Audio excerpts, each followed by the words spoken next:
আগে প্রথম নম্বরে কোথায় ছিলি এবং তুই কখন আসলি? বিশ্বনবী সাল্লাল্লাহু আলাইহি সাল্লামের কাছে নাযিল হয়েছে। আবার যদি কোরআনকে বলা হয় কোরআনে তুই কোথায় ছিলি, কোরআন বলবে বাল হুয়া কুরআনুম মাজিদ ফি লাওহিল মাহফুজ। আমি কোরআনে কারীম লাওহে মাহফুজে ছিলাম, ধীরে ধীরে বিশ্ব নবীর কাছে নাযিল হয়েছে। আবার যদি বলা হয় কোরআন বলা তুমি তারপরে কোথায় ছিলা, তুমি কাদের জন্য এসেছো বলো বলো বলো।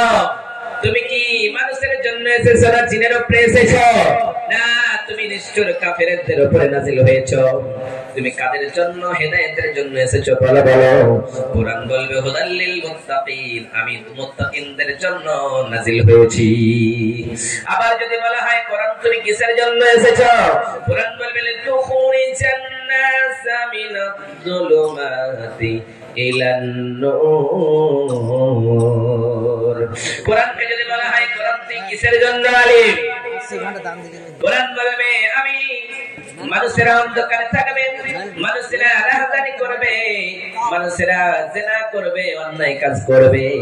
আমি কোরআন তাদেরকে অন্যায় কাজ থেকে বাধা দেওয়ার জন্য, অন্যায় কাজ থেকে বাধা দিয়ে ভালো রাস্তায় নিয়ে আসার জন্য এসেছি।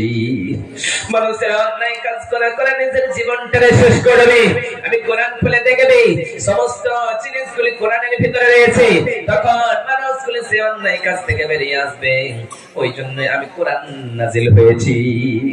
আবার কোরআনকে যদি বলা হয় কোরআনের বলতি তারপরে কিসের জন্য এসেছি, এবার কোরআন বলবে আমি কোরআন এসেছি মানুষের শেফার জন্য, মানুষের রহমতের জন্য, আমি এই জন্যই কোরআন নাযিল হয়েছি। ওই জন্য রব্বুল আলামিন বলেন ওয়া নুনাজ্জিলু মিন